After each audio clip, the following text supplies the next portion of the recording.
Iran और Israel के बीच वार अब पलटवार लगातार जारी है। जहां पर ईरान ने इजराइल पर रात में बड़ा हमला किया तो इजराइल ने भी पलटवार करते हुए ईरान पर स्ट्राइक कर दी और ताबड़तोड़ हमले किए।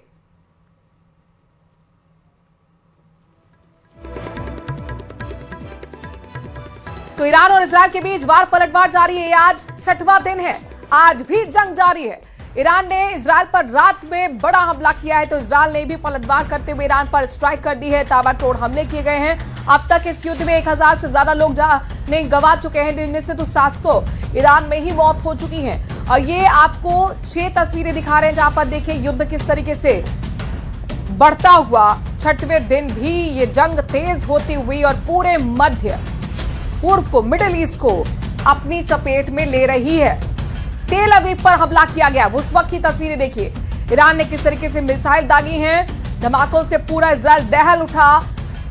आसमान में मिसाइल आपको दिख रही है। आईडीएफ का भी पलटवार देखने को मिला। इजराइल भी चुप नहीं बैठा है। सरकारी इमारत पर अटैक किया गया है और ईरान पर ताबड़तोड़ हमले इजराइल की तरफ से जारी है।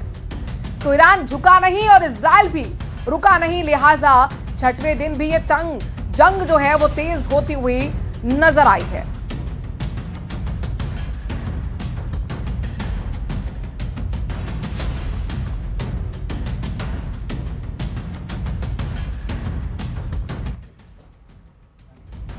तो महायुद्ध से जुड़ी हुई इस वक्त की बड़ी खबर बताते हैं। ईरान ने दावा किया है कि उसके डिफेंस सिस्टम ने अमेरिकी लड़ाकू विमान F-15 को मार गिराया है। रिपोर्ट्स में दावा किया जा रहा है कि दक्षिण पश्चिमी ईरान के ऊपर एक अमेरिकी F-15 को ईरानी एयर डिफेंस सिस्टम ने मार गिराया। ये उस वक्त की तस्वीरें दिखा रहे हैं। ईरान का जो दावा क्या है, उसके डिफेंस सिस्टम ने अमेरिकी लड़ाकू विमान F-15 को मार गिराया। रिपोर्ट्स में दावा किया जा रहा है कि दक्षिणी पश्चिमी ईरान के ऊपर से एक अमेरिकी F-15 को ईरानी एयर डिफेंस सिस्टम ने मार गिराया। उसका वीडियो भी जारी किया गया है ईरान की तरफ से और ये दावा बहुत बड़ा है। F-15 आपको याद होगा, इससे पहले कुवैत में भी गिरा था और उसको लेकर ट्रंप ने भी पुष्टि की थी कि हाँ, हमारे 3 अमेरिकी F-15 गिरे हैं, लेकिन वहां से बात निकलकर सामने आई कि कुवैत ने गलती से मार गिराए थे।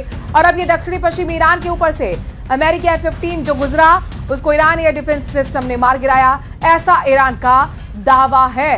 F-15 जो कि US built F-15 American fighter jet, और एक बड़ा नुकसान यहां पर अगर ईरान के दावों में सच्चाई है तो फिर है।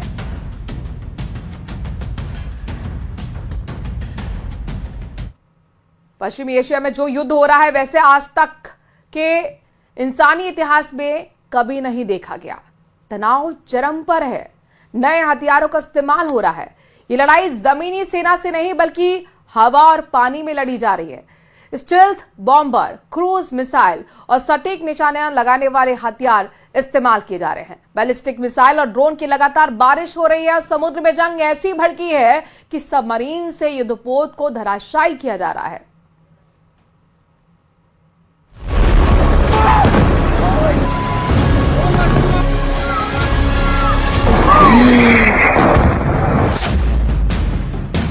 जो जंग अमेरिका और इजराइल के जॉइंट हमले से शुरू हुई, जिसमें ईरान के सुप्रीम लीडर अयतुल्ला अली खामेनेई की मौत हुई, अब वो पूरे रीजन में भयानक आग की तरह फैल चुकी है। ये टकराव फिलहाल पूरी तरह हवाई ताकत और नौसैनिक शक्ति पर टिका हुआ है।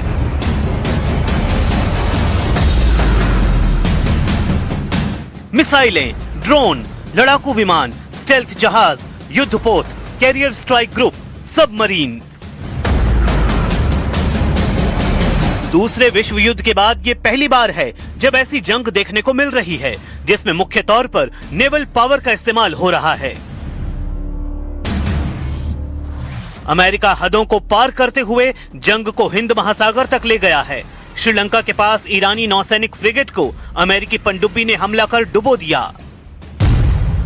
दूसरे विश्व युद्ध के बाद ये पहली बार है जब अमेरिकी पनडुब्बी ने टॉर्पीडो से किसी युद्धपोत को निशाना बनाया। करीब 100 ईरानी नाविक मारे गए और हालात ऐसे होने लगे हैं कि समुद्री टकराव बढ़ने लगा है। The first sinking of an enemy ship by a torpedo since World War II. Like in that war, back when we were still the War Department, We are fighting to win. Also, yesterday,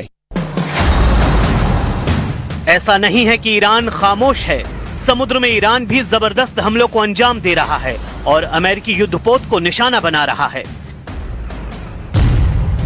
Iran ने दावा किया है कि उसने medium range की ballistic missile गद्र 380 और cruise missile तालेह का इस्तेमाल करते हुए हिंद महासागर में तेल भरवा रहे एक अमेरिकी युद्धपोत और टैंकर पर हमला करके नुकसान पहुंचाया है। इतना ही नहीं, एक और अमेरिकी शिप पर हमले के दावे किए गए हैं। हालांकि अमेरिका ने इसकी पुष्टि नहीं की है, लेकिन समंदर में ईरान आक्रामक है।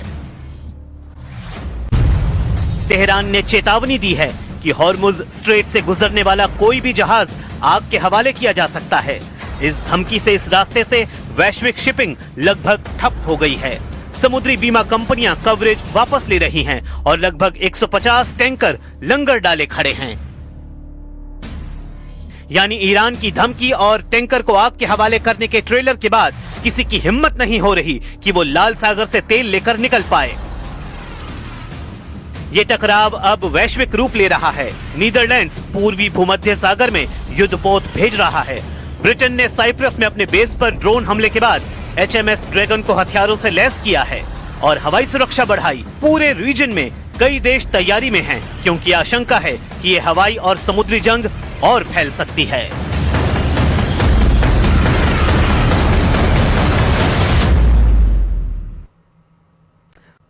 डोनाल्ड ट्रंप के एक बड़े फैसले ने युद्ध में तुर्की को उतरने के लिए मजबूर कर दिया है। ईरान को जिस रणनीति के साथ ट्रंप हराना चाहते हैं, अब उसमें तुर्की बहुत बड़ी रुकावट बन सकता है। युद्ध के 5वें दिन जब ईरान में नई लीडरशिप को लेकर कयास लगाए जा रहे हैं, तब इजरायल ने ऐलान कर दिया है कि जो भी सुप्रीम लीडर बनेगा वो मार दिया जाएगा।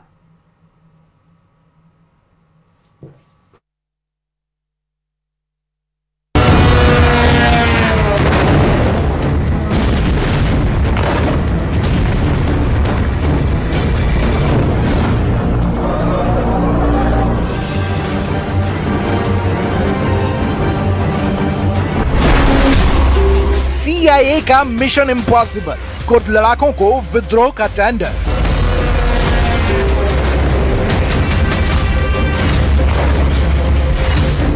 क्या CIA ने पूरे ईरान में माइन बम बिछा दिया है? ईरान में सबसे पहले विद्रोह का धमाका कहां हुआ?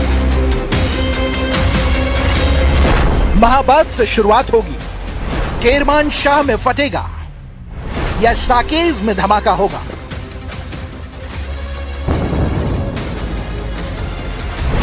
ईरान में विद्रोह की साजिश, कुर्द करेंगे माइन ब्लास्ट। तेहरान की सुबह एक बार फिर धमाके की आवाज से कांप उठी। दक्षिण पूर्वी तेहरान का आसमान हवाई हमलों के बाद धुएं के बड़े गुबार से ढक गया। जंग के 5वें दिन अमेरिका और इजराइल ने फिर तेहरान पर एयर स्ट्राइक की।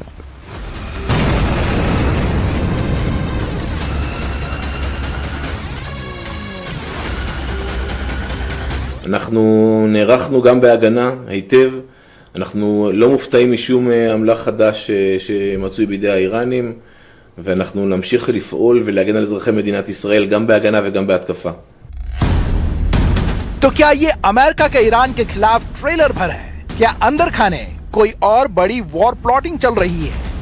क्या अमेरिका की खुफिया एजेंसी CIA ईरान में विद्रोह की चिंगारी भड़काने की साजिश रच चुकी है? रिपोर्ट्स के मुताबिक ईरान के खिलाफ चल रही जंग में अब नया मोर्चा खुल सकता है। बताया जा रहा है कि अमेरिका की खुफिया एजेंसी CIA ईरान के कुर्द लड़ाकों के साथ सीक्रेट मीटिंग कर रही है। योजना के मुताबिक ईरान इराक सीमा के पास मौजूद कुर्द मिलिशिया को हथियार और मदद देकर पश्चिमी ईरान में ईरानी सुरक्षा बलों पर हमले करवाए जाएं। मकसद ये है कि सीमा पर लड़ाई छेड़कर ईरान की सेना को उलझाया जाए और देश के अंदर सरकार के खिलाफ विद्रोह की आग भड़काई जाए। लेकिन सवाल ये है कि क्या वॉशिंगटन सिर्फ हवाई हमलों से ईरान को कमजोर करना चाहता है या फिर इसके पीछे कई मोर्चों वाली बड़ी रणनीति काम कर रही है? एक तरफ तेहरान पर लगातार एयर स्ट्राइक हो रही है, तो दूसरी तरफ ईरान की सीमाओं पर नए मोर्चे खोलने की तैयारी की चर्चा है। अगर खुद लड़ाके पश्चिमी ईरान में ईरानी सुरक्षा बलों को चुनौती देते हैं, तो तेहरान के लिए सबसे बड़ी मुश्किल बाहरी हमले नहीं, अंदर से उठने वाला विद्रोह बन सकता है। The people we had in mind are dead. So, we had some in mind from that group that is dead. And now we have another group, they may be dead also, based on reports. So I guess you have a third wave coming in. Pretty soon we're not going to know anybody. Mahabad 1946 में कभी कुर्दों ने अपनी सरकार बनाने की कोशिश की थी, तो क्या महाबाद फिर बनेगा कुर्द विद्रोह का केंद्र?